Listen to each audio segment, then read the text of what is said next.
Have you heard about 23andMe? It's in the news right now.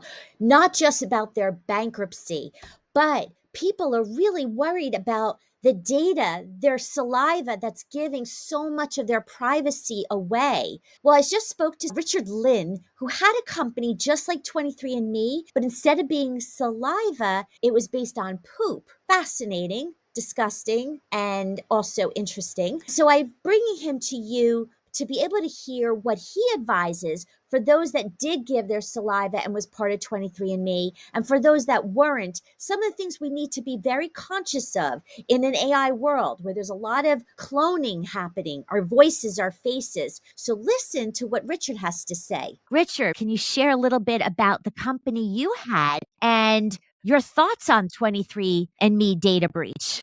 Serial entrepreneur and started a company called Ombre Labs, which was the 23andMe for poop. So we had a consumer genetics test that looked at your gut microbiome and gave you insights on that. What makes us a little different than 23andMe is your gut microbiome, or your gut bacteria, actually changes quite rapidly through diet, through lifestyle, and all kinds of different things. It's not really like a fingerprint of who you are. Obviously, your DNA never changes. And so 23andMe, let's say your DNA, it's essentially a fingerprint of your personal identity. Obviously, with the data breach and their financial woes, now this data is being exposed in God knows where. And so as I think about 23andMe as a business, what would have been a better approach to protect their consumers is to ultimately not house that data themselves and to actually outsource the data collection with an unbiased third-party vendor, if you will. So if there was any breach or there is any sort of financial woes that, obviously the consumer data was protected. For the consumer side of things, if you haven't done a DNA test, I would highly encourage you not to do it,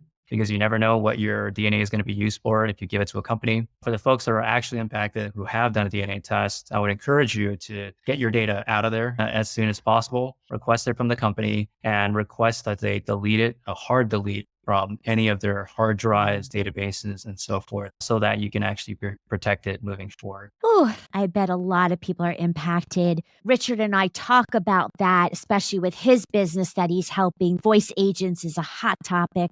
And so on my podcast releasing shortly, you'll get to hear more about this. And plus, Richard's story having been on Shark Tank, and wow, what an experience that was, and some great lessons learned. Thanks for having me, Stacey.